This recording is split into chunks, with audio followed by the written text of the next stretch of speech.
আসসালামু আলাইকুম, কেমন আছেন সবাই? আশা করছি সবাই ভালো আছেন। আমি আল্লাহর রহমতে অনেক ভালো আছি।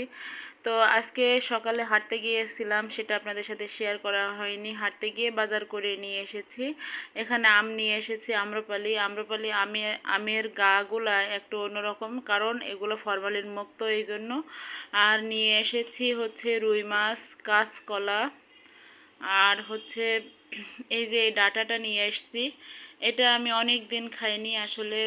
এটা ছোট মাছ দিয়ে আমার মা রান্না করে, খুবই ভালো লাগে। তো আজকে আমি রুই মাছের মাথা দিয়ে এটা রান্না করব। আর হচ্ছে ওইটা অবশ্য আপনাদের সাথে শেয়ার করিনি, আমি এমনি এমনি মাথা দিয়ে রান্না করে ফেলেছি। আর এই যে এখানে একটা ব্রেডের প্যাকেট নিয়ে এসেছি। এটা আমি বাচ্চাদের হচ্ছে ডিম দিয়ে ভেজে দেব। আর এই যে আজকে রান্না করছি কচু।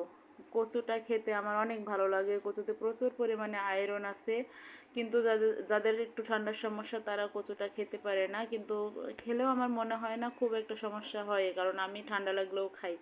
তো এই যে কচুটা আমি সুন্দর করে কষিয়ে নিচ্ছি মশলার সাথে। এখানে আমি তেমন কোনো মশলা দেইনি, শুধু রসুন বাটা, জিরা বাটা, আর মরিচের গুঁড়া, হলুদের গুঁড়া, আর হচ্ছে পেঁয়াজ, তো এগুলা দিয়েই সুন্দর করে কষিয়ে নিচ্ছি।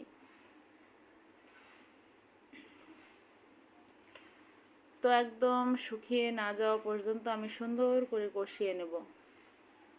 সুন্দর করে কষিয়ে আমি অল্প একটু পানি দিয়ে দিচ্ছি। পানি দিয়ে সুন্দর করে কষিয়ে নিয়েছি। তারপরে আবার এই যে একটু ঝোলের পানি দিয়ে দিলাম। এখন এই যে ফুটতেছে, এই সময়ে আমি ভেজে রাখা এই মাছগুলো দিয়ে দিচ্ছি। আগে থেকে রুই মাছ ভেজে রেখেছিলাম। তো অলরেডি আমার রান্না হয়ে গেছে, আমি নামিয়ে ফেলবো।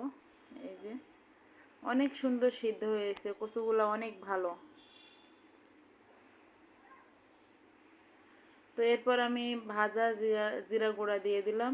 দিয়ে আমি এবার নামিয়ে ফেলবো। এই যে দেখেন হয়ে গেছে, কত সুন্দর কালার আসছে।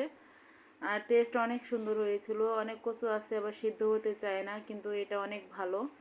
তো এতক্ষণ ধৈর্য ধরে আমার পুরো ভিডিওটি দেখার জন্য আপনাদেরকে অসংখ্য অসংখ্য ধন্যবাদ। আপনারা সবাই ভালো থাকবেন। আর আমার রান্নাটি যদি ভালো লেগে থাকে, আপনারা অবশ্যই আমার পাশে থাকবেন, সাবস্ক্রাইব করে দিবেন, লাইক কমেন্ট শেয়ার করে দিবেন, পাশে থাকা বেল বাটনটি অন করে দিবেন। অবশ্যই ভালো থাকবেন সবাই। ধন্যবাদ সবাইকে। আসসালামু আলাইকুম।